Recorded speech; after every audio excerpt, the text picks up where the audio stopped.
For decades, we've all been told the story of the console wars. It was a battle of bits and bytes, of processing power and exclusive games. But what if I told you the real reason PlayStation 1 has almost nothing to do with gaming hardware? Today, we're pulling back the curtain on how Sony built an absolute entertainment empire and hid it in plain sight, right inside your living room.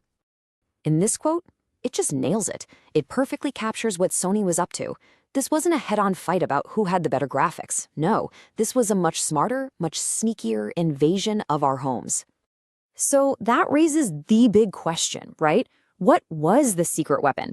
And spoiler alert, it wasn't a faster chip, it wasn't a revolutionary controller. The secret was a complete pivot in strategy, a brilliant misdirection that its rivals just didn't see coming. Okay, so to really get what Sony pulled off, you've got to throw out everything you think you know about the console wars. All those endless debates online about frame rates, teraflops, and GPUs. For Sony, that was all a distraction from the real war they were fighting, a war for control of the entire living room. And this slide really breaks it down. You've got two completely different ways of thinking here. On one side, you have the traditional approach. Let's build an awesome box for playing video games. Simple enough. But on the other side, you have Sony's vision. Let's build the centerpiece for all home entertainment. For them, gaming wasn't the end goal. It was the way in.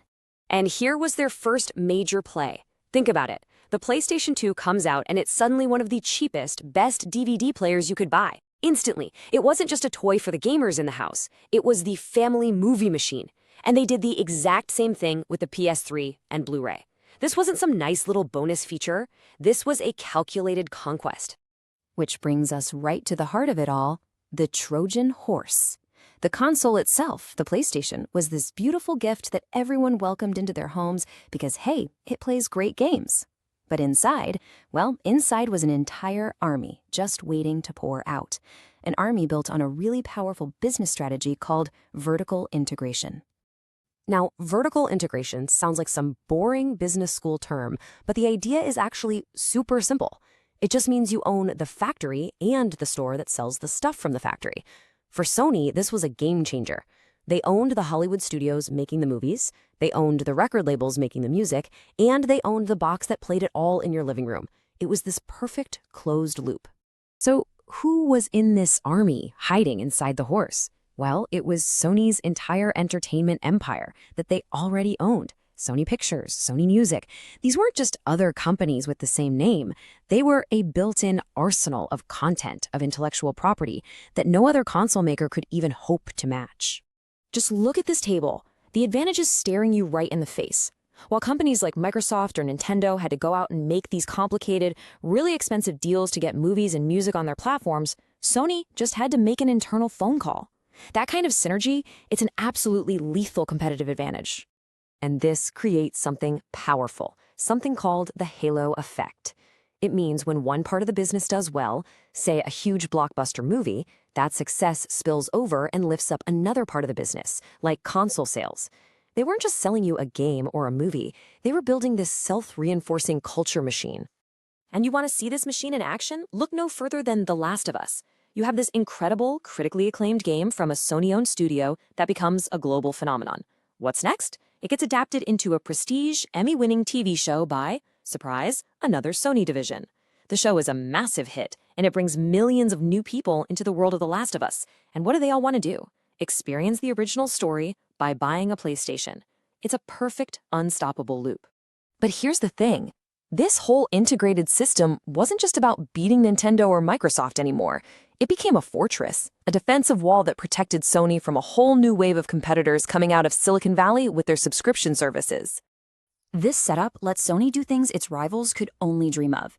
They could buy a service like Crunchyroll and plug it right into their ecosystem, basically cornering the huge anime market.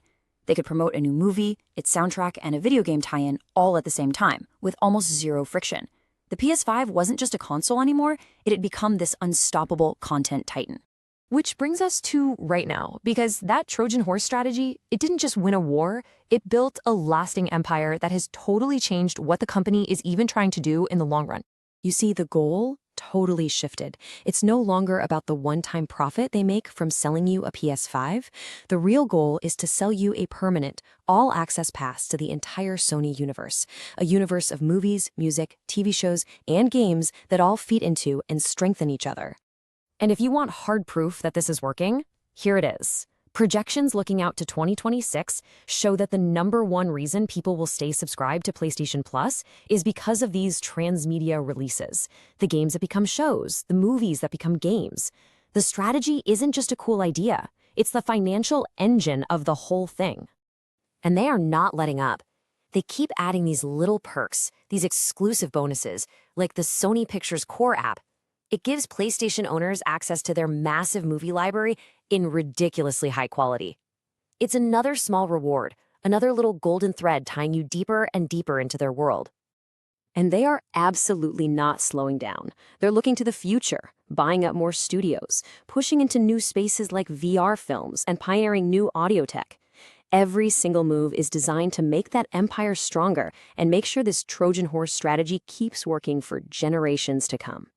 At the end of the day, this is what it all boils down to. Sony won because it just stopped playing the same game as everyone else. They understood that you don't win by just having the best specs.